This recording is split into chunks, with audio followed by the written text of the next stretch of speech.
कार्यक्रम के पुण्यार्जक हैं अरह सागर गुरु भक्त परिवार। क्या हम मोक्ष प्राप्त नहीं कर सकते हैं? कर सकते हैं।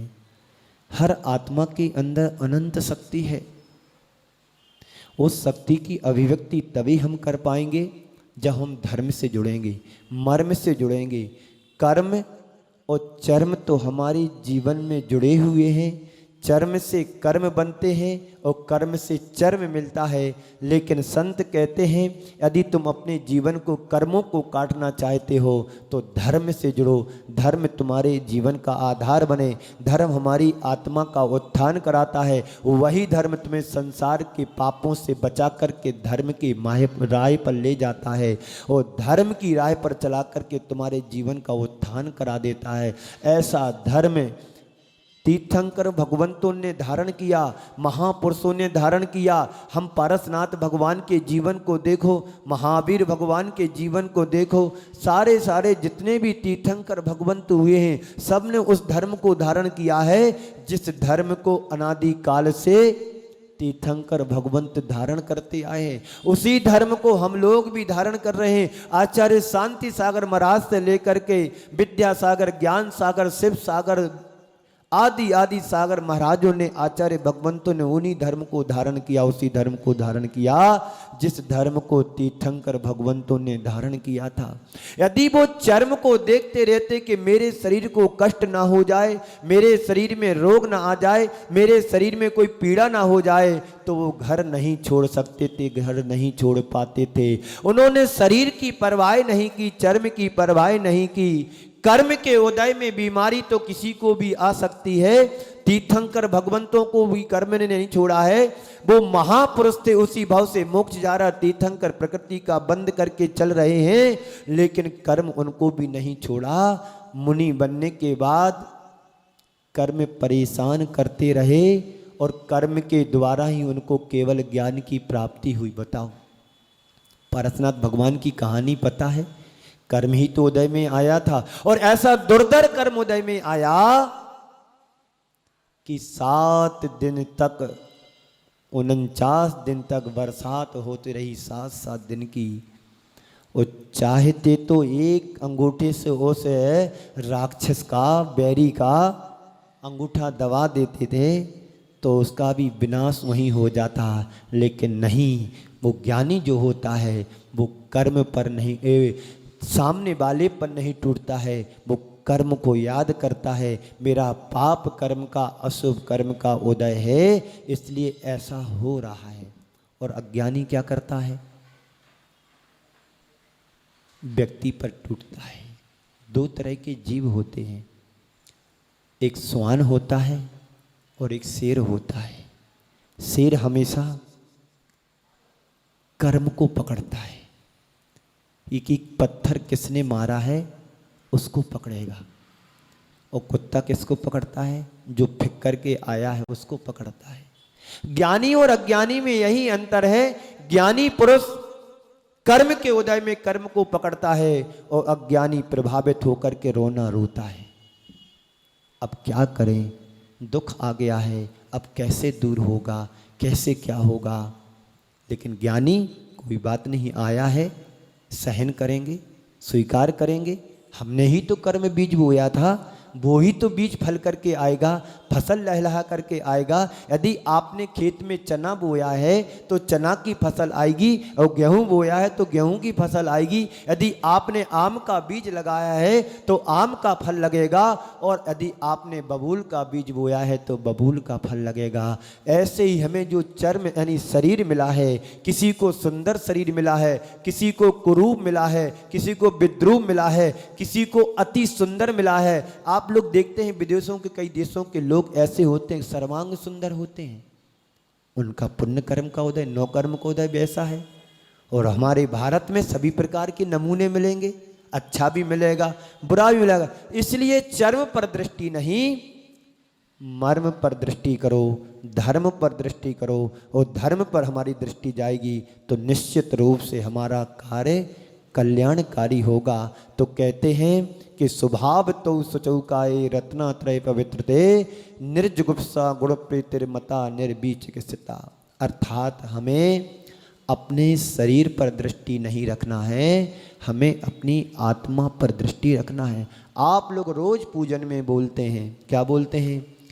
केसर चंदन पुष्प सुगंधित वस्तु देख सारी, और देह परस्ते होए अपावन निस्दिन मल जारी। 12 भावनाओं में पढ़ते हैं। क्या होता है? केसर हो, चंदन हो, पुष्प हो, सुगंधित जितने भी पवित्र वस्तुएं हो, यहाँ तक कि गंगा का गंगा जल भी यदि शरीर से स्पर्श हो जाता है तो क्षण मात्र में वह जल भी आप पवित्र हो जाता है। इस शरीर की दुर्दशा तो देखो। जिसको हम पवित्र मानते हैं, सुंदर मानते हैं, उसको भी क्या है कि पवित्र वस्तु भी स्पर्श होते ही आप पवित्र हो जाती है। एक 16 वाला व्यक्ति है और एक बिना 16 वाला व्यक्ति है।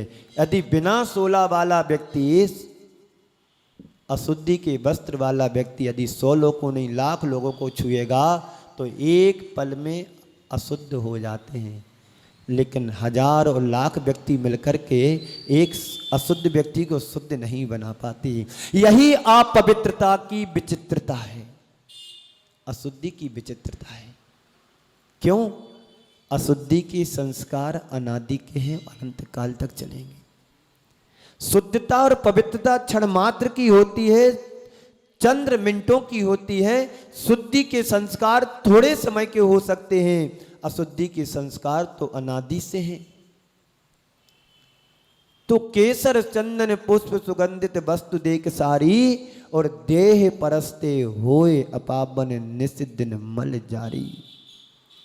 इस शरीर पर सुगंधित वस्तुएं, संसार की पवित्र से पवित्र वस्तुएं हम क्यों ना लगा लें, लेकिन शरीर के स्पर्श होते ही आप पवित्र हो जाती हैं। शरीर कैसा है? निस्दिन मलझारी। इस शरीर से हर क्षण हर पल प्रतिदिन मल स्राव होता है, झड़ता रहता है। लेकिन क्या करें, रत्नात्रय के प्रताप से यह शरीर भी पूज्य बन जाता है। और आप पवित्र देह को ही पवित्र बनाने का रास्ता अपनाओ, रत्नात्रय को अंगीकार करो। रत्नात्रय क्या है? हमारा धर्म है। धर्म को धारण करने से आप पवित्र शरीर भी पवित्र बन जाता है।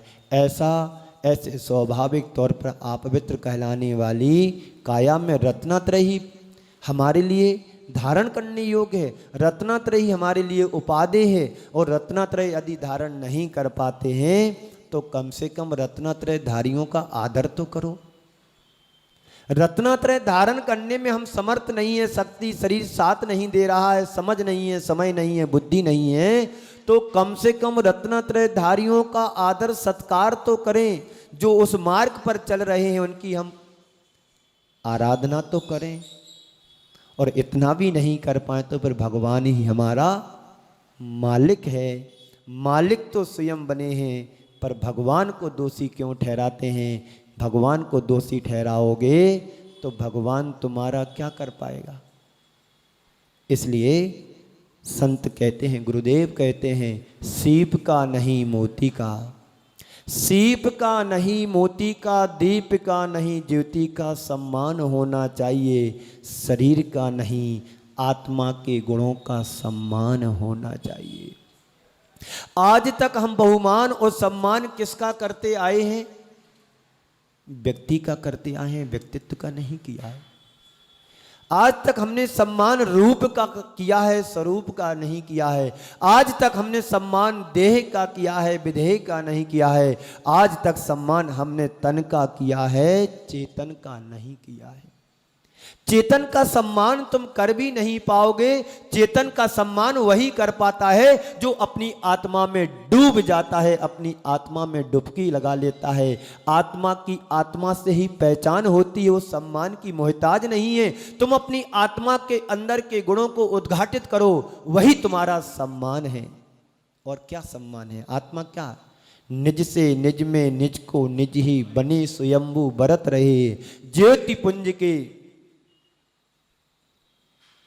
ज्ञानोदय गुणगान कर रहा है। आचार्य गुरुदेव कहते हैं, निज से ही निज की, निज के द्वारा निज की पहचान की जाती है। निज यानी आत्मा, आत्मा के द्वारा आत्मा की ही पहचान की जाती है। जब तक आत्मा की पहचान नहीं होगी तो आप चर्म से नहीं बच पाओगे, ना कर्म से बच पाओगे। और जिस दिन तुम्हारी आत्मा की पहचान हो जाएगी, मर्म से तुम्हारा बोध जग जाएगा, मर्म का बोध हो जाएगा, उस दिन तुम्हें फिर किसी का उपदेश की जरूरत नहीं है। एक टाइल्स टाई बड़े कुरूप व्यक्ति हुए हैं। टाइल्स टाए एक व्यक्ति हुए हैं, पर रूपवान नहीं थे, कुरूप थे, पर विद्वान थे। एक दिन उसके पास एक स्त्री आई जो रूपवान थी, ज्ञानी नहीं थी। टाइल्स टाए विद्वान थे पर रूपवान नहीं थे। एक स्त्री आई, वो रूपवान थी पर विद्वान नहीं थी। बड़ा विचित्र संयोग है। उस स्त्री ने उस विदेशी से निवेदन किया कि मैं तुमसे शादी करना चाहती हूँ। कैसे? देखो, आप कुरूप हैं पर बुद्धिजीवी हैं, ज्ञानी पुरुष हैं, पर मेरे पास ज्ञान नहीं है, पर मेरे पास रूप है। आप मेरे से शादी कर लोगे तो बड़ा अच्छा होगा। क्या अच्छा होगा? जब मेरी संतान होगी तो रूप मेरा आएगा और ज्ञान तुम्हारा आएगा। दोनों से मिलकर के जब संतान होगी तो बहुत अच्छा होगा। टाइल्स टाई ने उनके प्रस्ताव को स्वीकार नहीं किया, ठुकरा दिया। कहीं ऐसा नहीं हो जाएगा तुम्हारा रूप आ जाए, नहीं हमारा रूप आ जाए, तुम्हारा ज्ञान आ जाए तो क्या करोगे फिर? इसलिए तुम्हारा प्रस्ताव मुझे स्वीकार नहीं है। रूप पर जाओगे तो ऐसा ही होगा, और बुद्धि और ज्ञान पर जाओगे तो जीवन का कल्याण होगा। हमारे महापुरुषों में भी ऐसे ऐसे हुए होंगे जिनके पास रूप नहीं होगा, ज्ञान अटूट होगा। अभी आपके सामने एक ब्रह्मचारी जी आए हुए थे, राकेश कुमार जी, राजेश की राकेश जो भी नाम हो, 1980 के ब्रह्मचारी जी हैं। कब के? बड़े ज्ञानी हैं, ज्ञानी पुरुष हैं वो, पर देखने में सुंदरता नहीं है। जहां पर रूप होता है वहां पर ज्ञान अपेक्षाकृत कम होता है, और जहां पर ज्ञान होता है वहां पर रूप अपेक्षाकृत कम होता है। ये सिद्धांत है। दोनों एक जगह मिल जाएं कोई जरूरी नहीं।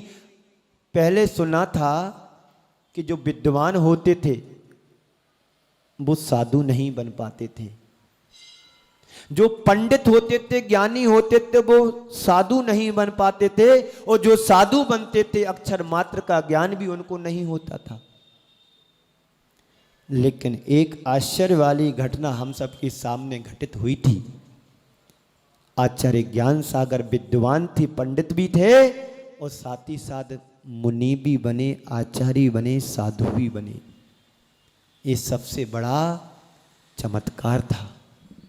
ऐसे ही आचार्य विद्यासागर जी महाराज जो हमारे गुरुदेव हैं, हम सबके गुरुदेव हैं, वो ज्ञानी भी हैं और त्यागी भी बने। बड़े दुर्लभ लोग होते हैं, बिरले लोग होते हैं जो दोनों मिलते हैं, लेकिन अधिकांशतः ऐसा देखा गया है जो ज्ञानी होते हैं वो त्यागी नहीं बन पाते हैं, जो त्यागी होते हैं वो ज्ञानी नहीं बन पाते हैं। लेकिन आचार्य ज्ञान सागर और विद्यासागर में दोनों चीज देखने को मिली है। तो हमें अपने ज्ञान की पड़ताल करना है, ज्ञान को देखना है, ज्ञान को समझना है। अब चर्म पर दृष्टि नहीं डालना है। कहां पर डालना है? मर्म पर। कर्म नहीं, धर्म को समझना है। कर्म के वशीभूत तो अनादि काल से है, जीव चला आ रहा है। कभी सुख मिलता है, कभी दुख मिलता है, कभी अनुकूलताएं मिलती, कभी प्रतिकूलताएं मिलती, कभी लाभ होता है, कभी हानि होती, कभी फायदा होता, कभी नुकसान होता है। तो कर्मों का खेल है, कर्मों की विचित्रता है। यहीं पर भी ऐसे ऐसे लोग होंगे इस दिल्ली में, जैन कुल में तो जन्म ले लिया, लेकिन कर्म के उदय में संपन्नता नहीं मिली। कुछ लोग ऐसे भी होंगे कि कर्म के उदय में संपन्नता मिली है। ये सब कर्मों का खेल है। संत कहते हैं कर्म के खेल से बचो, धर्म के क्षेत्र में आगे बढ़ो। कर्म की बेड़ियों को यदि हम काटना चाहते हैं तो धर्म की बेड़ी को नहीं, धर्म की छैनी को अपनाओ और धर्म की छैनी से कर्मों की बेड़ी को काटो। तभी तुम्हें आत्मा का बोध हो पाएगा, मर्म का बोध हो पाएगा, चर्म से दृष्टि हटेगी। लेकिन जब तक चर्म पर दृष्टि बनी रहेगी, आत्मा पर दृष्टि नहीं हो पाएगी। कर्मों से बंधते रहेंगे और कर्म हमें परेशान करते रहेंगे। समय आपका हो रहा है। मैं चाहता हूँ आप सबके जीवन में धर्म जुड़े और धर्म से जीवन का उत्थान हो।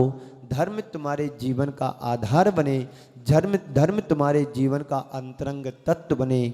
धर्म हमारी आत्मा का, धर्म हमारे जीवन में पवित्रता और पूज्यता लाता है, जिससे तुम्हारा जीवन रत्नात्रय से सुशोभित हो। और रत्नात्रय से जब सुशोभित हो जाएगा तो हमारी दृष्टि फिर कर्म पर नहीं जाएगी, चर्म पर नहीं जाएगी, एकमात्र आत्म तत्व की ओर बढ़ेगी।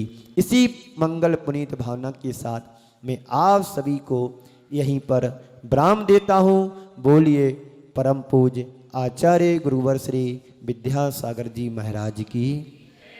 इस कार्यक्रम के पुण्यार्चक थे अरह सागर गुरु भक्त परिवार।